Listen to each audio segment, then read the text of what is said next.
రోజా ప్రముఖ సినీ నటిగానే కాదు YCP fire brand గా కూడా ఎంతో ఇమేజ్ సంపాదించుకున్నారు. ప్రత్యర్థులపై విమర్శలు సంధించడంలో తనదైన స్టైల్లో స్పందించే రోజా అప్పుడప్పుడు సెల్ఫ్ గోల్ వేసుకుంటూ ఉంటారు. మొన్నటి ఎన్నికల్లో ఓడిపోయిన తర్వాత సైలెంట్ అయిన రోజా ఇప్పుడు ఓ వివాదంలో మళ్ళీ వార్తల్లోకి ఎక్కారు. మరేంటి ఆ వివాదం, ఏమా కథ అంటారా? అయితే ఈ స్టోరీ చూసేయండి మరి.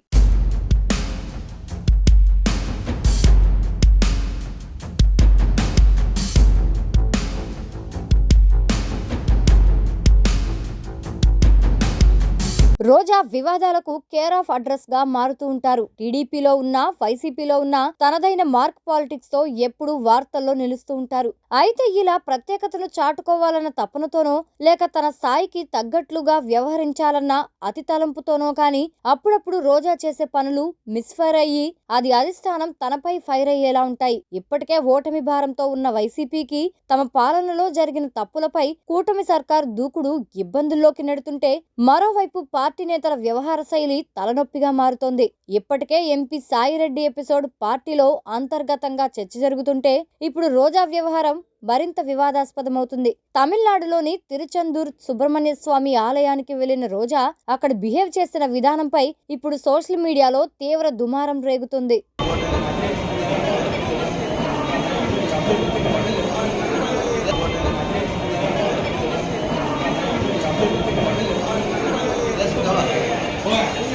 దీంతో నువ్వో నటివని వాళ్ళేదో అభిమానంగా ఫోటో తీయించుకుందామని వస్తే వారితో ఇలా బిహేవ్ చేయడం నీకు తగునా అంటూ రోజాపై విమర్శలు వస్తున్నాయి. అయితే రోజా కెరీర్ లో ఇలాంటివి కొత్తేం కాదు. ఎన్నోసార్లు ఆమె ఇలాంటి వివాదాలను చేతులారా కొని తెచ్చుకున్న సంఘటనలు కోకొల్లలు. గత వైసీపీ ప్రభుత్వంలో మంత్రిగా ఉన్నప్పుడు అసిస్టెంట్ చేత బీచ్ లో చెప్పులు మోయించడం కూడా విమర్శలకు తావిచ్చింది. అంతేకాదు అంతకు ముందు మేమేమి ఫలానా సామాజిక వర్గం కాదు, దూరం పెట్టడానికంటూ ప్రతిపక్షంలో ఉన్నప్పుడు ఆమె వ్యవహరించిన విధానం సైతం ఎన్నో విమర్శలకు గురైంది. ఇక మంత్రిగా ఉన్నప్పుడు డాన్సులు వేస్తూ హుందాతనాన్ని కోల్పోయారావిడ. ఆపై టీడీపీ అధినేత చంద్రబాబు, ఆయన తనయుడు లోకేష్లపై ఎన్నోసార్లు అనుచిత వ్యాఖ్యలు చేయడం, అసెంబ్లీలో అభ్యంతరకరమైన సంజలు చేయడం వంటి వివాదాలు ఎన్నో ఉన్నాయి. అలాగే మెగాస్టార్ చిరంజీవి గురించి ఎన్నోసార్లు పొగిడి మంత్రి అవ్వగానే ఆయన ఆశీర్వాదం తీసుకోవడానికి వచ్చానని చెప్పిన రోజా ఆ తరువాత కొద్ది రోజుల్లోనే ఆయన్ని టార్గెట్ గా చేసుకుని విమర్శలు చేసి మెగా ఫ్యాన్స్ ఆగ్రహానికి గురయ్యారు. ఇక జనసేనాని పవన్ పై అయితే ఆమె నోటికి హద్దే లేకుండా విమర్శలు వచ్చాయి.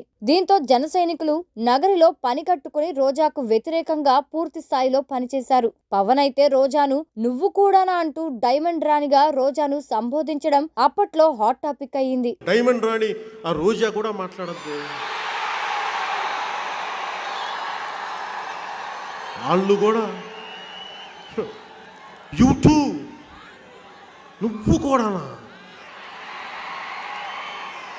నువ్వు కూడానా,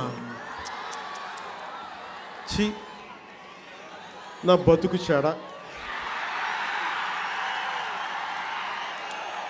కానీ ఇదంతా మీకోసమే అబ్బాయి, నా కోసమే లేదు, మీకోసమే.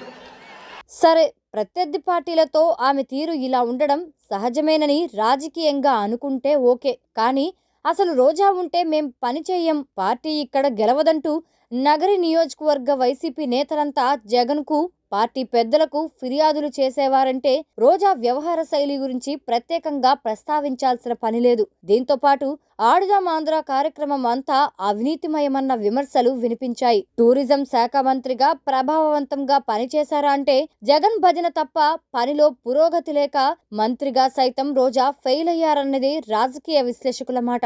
సరే, పార్టీలో పెద్దలతో అయినా మంచిగా ఉన్నారా అంటే అది కూడా లేదు. జగన్ తరువాత అంతటి ప్రభావం కలిగిన వ్యక్తుల్లో ముందు వరుసలో ఉండే పెద్దిరెడ్డి ఫ్యామిలీ సైతం రోజాను దూరం పెడుతూనే వచ్చింది.